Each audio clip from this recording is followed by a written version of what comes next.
Hello, I'm Keith with the Rockford Homes How-To Series. Today we're going to discuss your breaker box. The purpose of a breaker is to interrupt the circuit in the event that the circuit has overload. The way that it's overloaded is it has more amps than a circuit can take. In that event, your breaker is going to kick the opposite direction of the other breakers. We've broke a couple of these here so that we can demonstrate how that looks. When you notice that there is an occurrence where your circuit has been overloaded, try to identify what overloaded the circuit at that time. Maybe it's an old appliance, perhaps it was a hair dryer that may be getting a little old or running a little bit long. Try to identify the source of the problem if you can, then come and reset the breaker.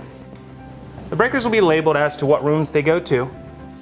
Search for whichever one's broken, whichever room it pertains to. In this case, we've broken the washer, so we would check and make sure that the washer's okay. We would actually unplug the washer when we reset the breaker. Make sure that we know whether or not it's the electric circuit or whether or not it's the appliance itself. So let's just pretend we went upstairs and we unplugged the washer. Now we're back down here to check this circuit. When you see that a circuit is broken, sometimes they'll be kicked full kicked. Sometimes they do something that's called a half kick. And in that event, it'll look like it's straight up and down. What you want to do is step one, you want to turn the breaker all the way off securely and then all the way back on. At that point, your breaker should stay on and then you know that that circuit is protected again. A very popular point of focus is your Gfci. All of your bathrooms are linked to one Gfci and one or another bathroom. It won't be in all of them. So you may find that your outlets aren't working in your upstairs bathroom, but your ground fault reset is downstairs in the half bath. It's just something to note as we talk about this particular thing. So if you notice when it's kicked, there'll be a red light indicator telling you that that has been overloaded.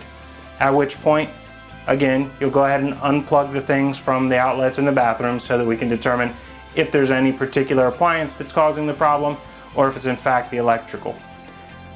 Once everything's unplugged, you simply put the reset back in all the way until the red light goes out. At which point your GFI is reset and you can go ahead and plug in the other appliances and make sure that there's no problem that's overloading the circuits.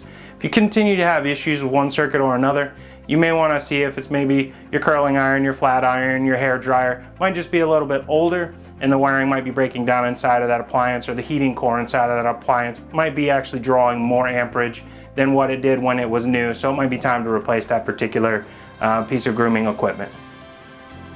As we talk about electric, I wanted to put some insight on your garbage disposal because it does have its own shutoff built into the bottom of it, and it's something that we see homeowners regularly experiencing an issue with. So the event that you've got something in your garbage disposal that's gotten it clogged or it runs for an extended period of time, it's going to have its own overload, and it's a little red square button on the bottom of the garbage disposal. To reset that, you simply put your finger on it and depress it in. Once you push it in, the button will stay in, and then you'll have use of the disposal again. If you go to put the disposal on and it doesn't turn and it's just humming, there's a disposal wrench. Looks like a little Z, generally included with the disposal. There's a hole in the bottom of the disposal that inserts into. You'll feel it insert into the hole. Then you go back and forth a couple of times and you'll feel whatever's clogging it jar loose, at which point you can turn the disposal on to try and eject that down and into the pipe, or you can call a plumber to try and get it out, or you can get some pliers or something along those lines to try and remove it from the disposal yourself. In the event that you put anything into the disposal, unplug the disposal from the cord that comes out of the base of it into the electric so that under no circumstance it can come on while you've got something in the top end of the disposal.